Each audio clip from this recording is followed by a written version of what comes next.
queda poco tiempo, pero seguramente que hay preguntas por ahí. A ver, por allá, sí. Como en todo sindicato hay que pagar cuotas.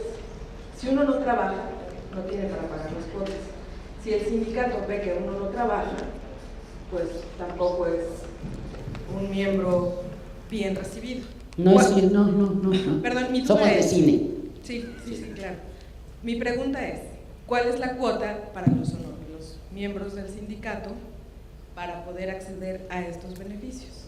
Mira, son 50 pesos al mes, serían 300 el semestre, 600 al año. Pero si vemos que las condiciones son paupérrimas, no somos capaces de atentar contra la poquita posibilidad de ganarse un dinero de un agremiado. No somos un sindicato que extorsione a sus agremiados. Es un sindicato desarrollador de talento. Es lo que queremos. Queremos que esta industria vuelva a tener todos los grandes escritores que tuvo en los años 30 y 40 y seguir estimulando, porque las escuelas de cine no te pueden revisar, excepto en algunos casos largometrajes a todos los alumnos, son cortos. La mayoría de las escuelas de cine son cortitos, no hay lana. Pero si tú vienes con un guión de largo, hay quien te lo corrija, hay quien te lo mejore. Y si no tienes dinero, pues hablas, explicas, y por el momento no puedo tener acceso al sindicato. Sí, vente. Y ahí te pones de acuerdo con la secretaria cuando puedes darle un abonito, cuando te caes con algo así, unos 25 pesitos, $2.50, como abono a tu participación. Vas a enamorarte del sindicato, yo sé lo que te digo. Gracias. Otra duda respecto a Indautor. Cuando uno va a registrar una obra, hay diferentes puntos, ¿no? Uno tiene que señalar si es una obra musical, si es una obra literaria o si es una obra cinematográfica. El guión en sí, como yo lo entiendo y como he percibido en este encuentro, no es una obra literaria, cinematográfica, porque no llega todavía a ese punto de exhibirse. Hasta ese momento ya es una obra cinematográfica. ¿Puedo contestarlo, maestra? Sí. El guión cinematográfico. El guión es una obra literaria. El guión es una obra literaria Okay. ante Indautor. Pues, ¿no? Entonces, cuando registras la película es una obra cinematográfica y ahí necesitas los contratos, como ya lo decían por ahí, músico, editor, director, guionista, para hacer el registro. Pues, ¿no? Pero cuando tú solamente registras el guión, es una obra literaria ante Indautor. Ok, entonces legislativamente no tengo ningún problema con el resto de los abogados, productores, por exigir mi derecho como guionista, ¿no? ¿Cómo a qué te refieres? Por ejemplo, las ideas no son registrables, ¿no?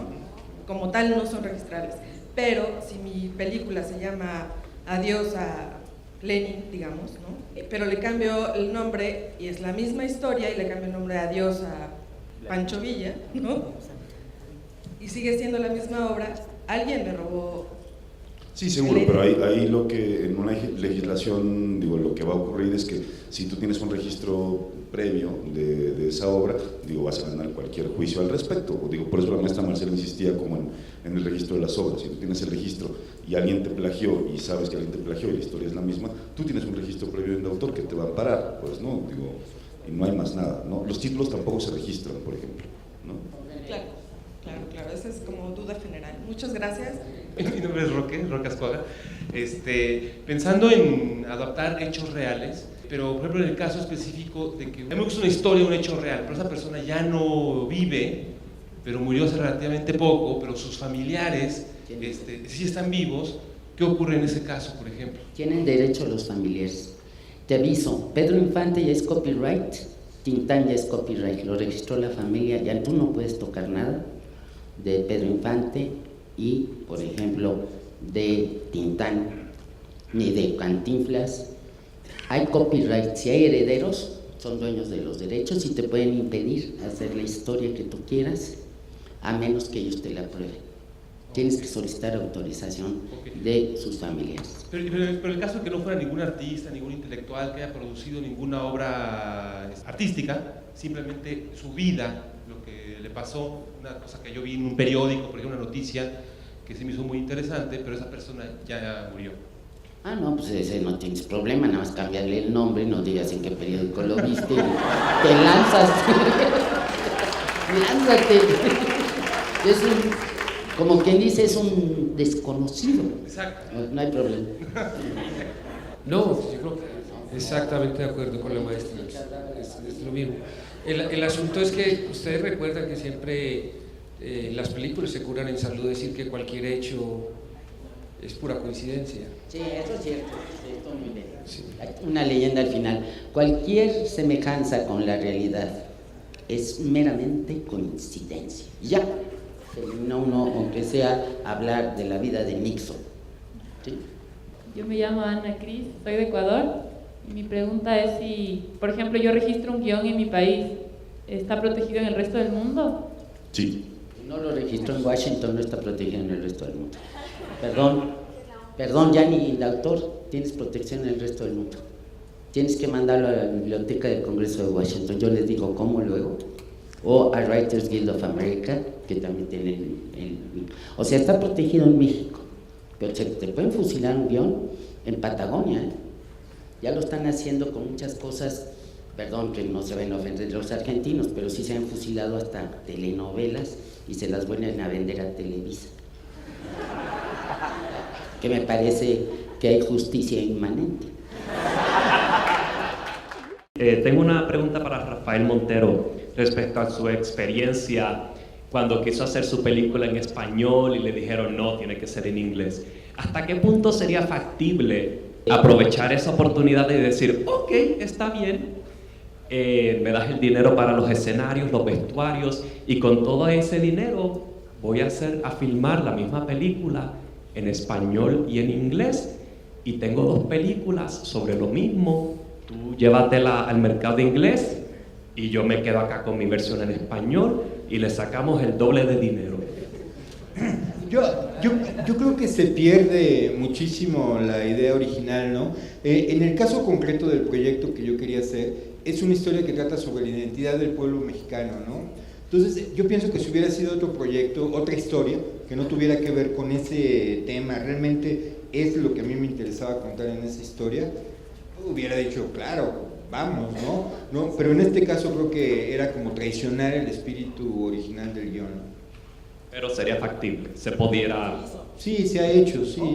Sí, de pronto hay películas que se hacen, no sé, pero yo pienso que pierden mucho la identidad, ¿no? De pronto hay películas que se producen, no sé, en Argentina en inglés, ¿no? Y que de pronto uno las ve y son híbridos, ¿no?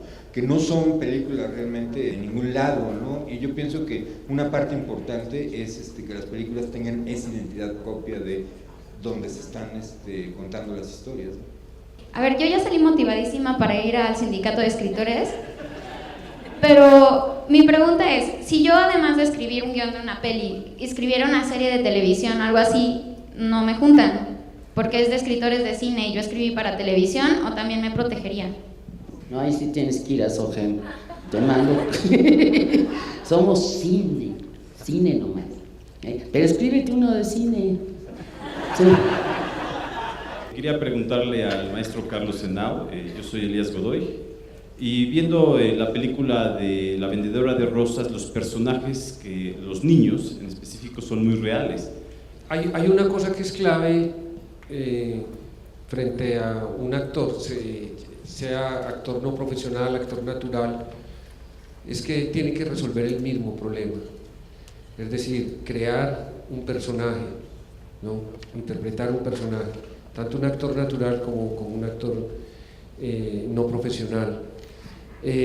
Las niñas y digamos todos los actores que salen en la película La vendedora de rosas, igual que una película como Sumas y Restas, por ejemplo, son actores no profesionales. El concepto del actor natural es muy importante entenderlo, porque a veces se piensa que cuando uno trabaja con un actor natural es un actor que se interpreta a sí mismo, y de pronto eso no es así.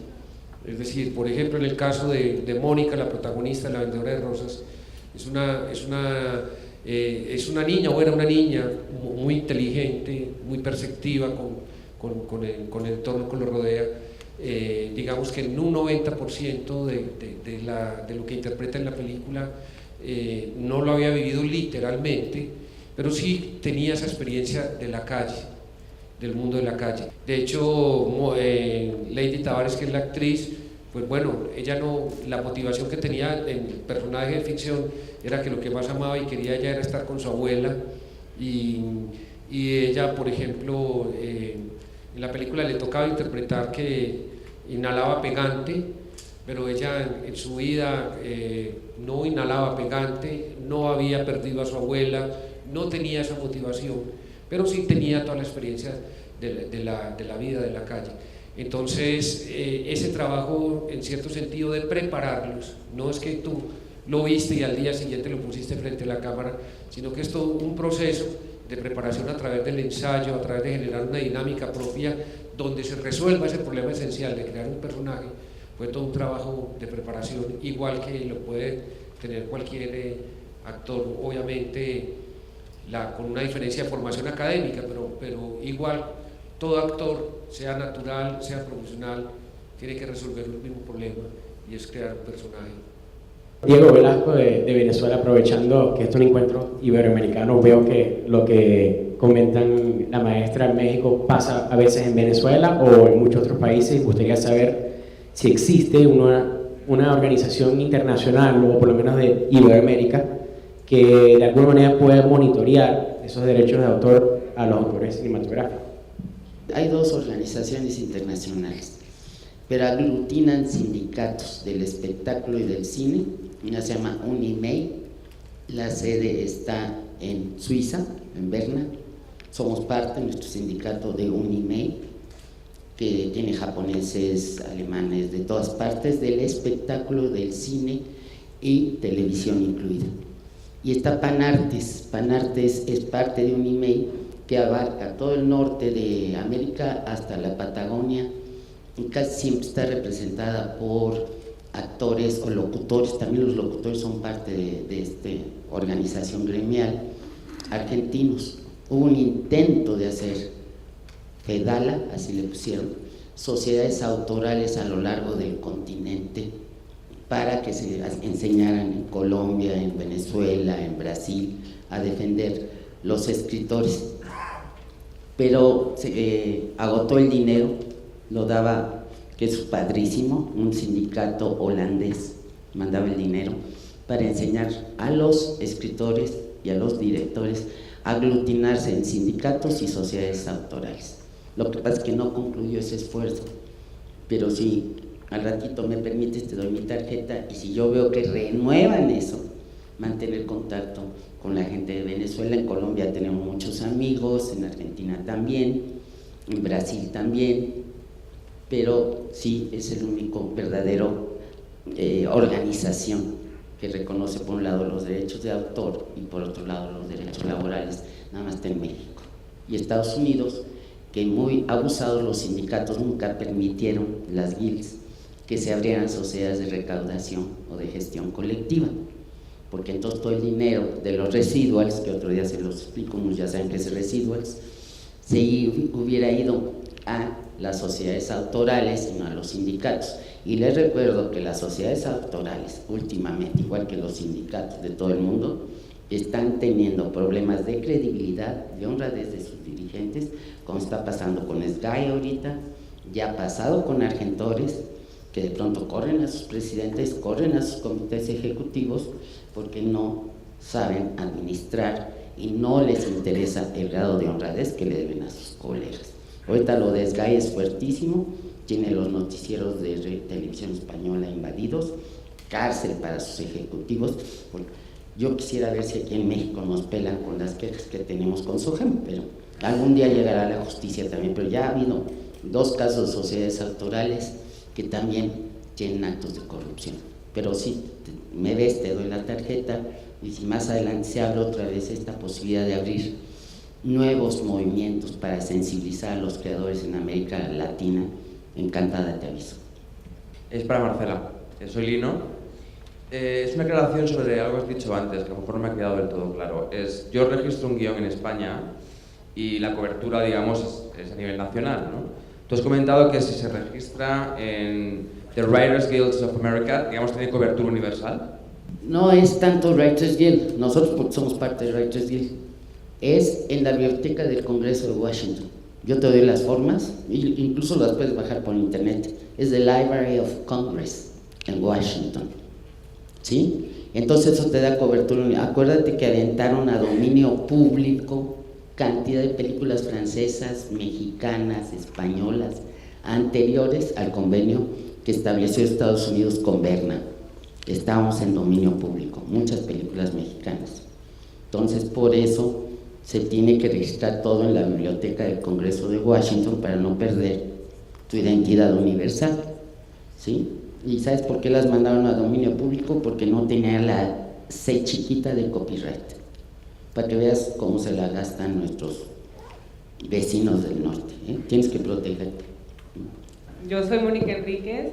A mí me gustaría saber cómo se le hace en cuestión de derechos cuando se hace un documental como presunto culpable. Obviamente yo no creo que los judiciales le hayan firmado una autorización de uso de imagen a los productores.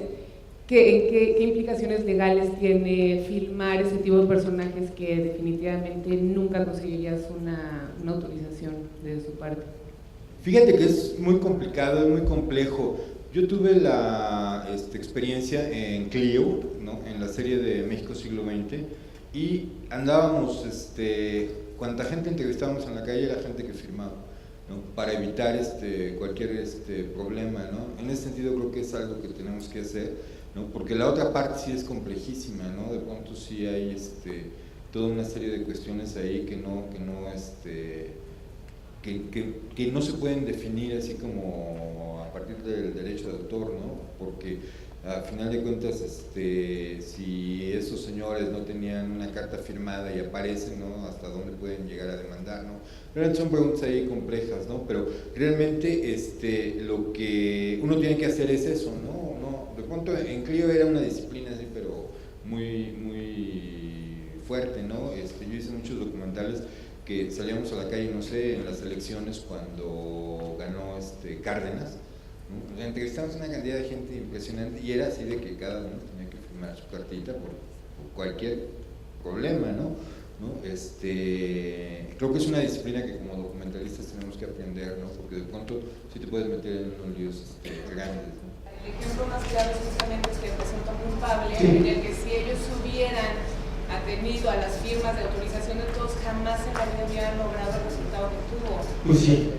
Y es un caso un poco más complejo también que solamente firmas. La historia de presunto es un poco más complicada en general, pues, ¿no? Digo, sí, vamos, ahora es un ejemplo paradigmático en términos de autorizaciones, pero creo que, como bien dice el maestro Montero, lo que nos enseña eso es que no podemos ir por la vida impunemente retratando lo que se nos dé la gana sin comunicarle a la gente que lo estamos haciendo, que lo vamos a hacer, pues, ¿no? Que eso algún día tiene la posibilidad de exhibirse probablemente en un canal de televisión, en una sala de cine, etcétera, ¿no? Digo, creo que esa es la gran enseñanza de esa historia, supongo, y de otras, sí, seguro. Si en el caso de estas películas enlatadas por censura, ¿conoce usted algún otro caso que se haya quedado en la lata? La segunda pregunta es, en esta nueva televisión, específicamente pensando en el caso de HBO, donde el discurso televisivo fagocita totalmente la factura cinematográfica, ¿cómo vería usted empezar a cobijar esa parte? México está a punto de empezar a hacer esa televisión también, ¿no? Hubo varias películas enlatadas, aparte de La sombra del caudillo de Julio Bracho, también hubo una que se llamó La Rosa Blanca, sobre la expropiación petrolera y cómo las grandes capitales holandeses, ingleses y norteamericanos mataron campesinos mexicanos para quedarse con nuestros pozos petroleros, en fin. Ahora la censura es económica. Gobernación quizá meta una letra muy elevada a, por ejemplo, el crimen del padre Amaro, se hizo un escándalo y entonces resultó un éxito en taquilla. En ese sentido, la más grave de las censuras, y yo creo que eso lo habló Víctor, es que te dice el distribuidor que no le gusta tu película y no te la exhibe. Y luego lo que le pasó a Rafa. Entonces este cuate se fue a Cineteca Nacional y dijo, el distribuidor considera que mi película no tiene méritos comerciales. Acaba de pasar hace 2 semanas o 3, ¿eh? Entonces le dijo Cineteca Nacional, Nelson Carro, pues aquí tampoco te la exhibimos porque está muy comercial. Y se queda con una inversión brutal de millones y millones de pesos. Esa es la peor censura. Ni cobraste como director, ni cobraste como escritor, tus cuates los actores no cobraron, todo el mundo se sacrificó, para que luego llegas a las oficinas de todas las distribuidoras gringas, perdimos nuestra gran distribuidora nacional, ya no tenemos distribuidoras fuertes, y te dicen no te exhibo, y hazle como quieres. Y tampoco ves la Cineteca. Esa es la tragedia real del nuevo cine mexicano, pero eso ya es tema de otro cantar, ya es hora de comer, muchachos, ya es hora de irnos a manjar, a no ser que Roberto les quiera agregar algo más. En el otro panel voy a hablar un poco ya como de la experiencia de la Asociación de Guionistas Colombianos. Los guionistas cuentan y contar un poco la experiencia desde Colombia. Señores, pues muchas gracias, nos vemos a las 4:15.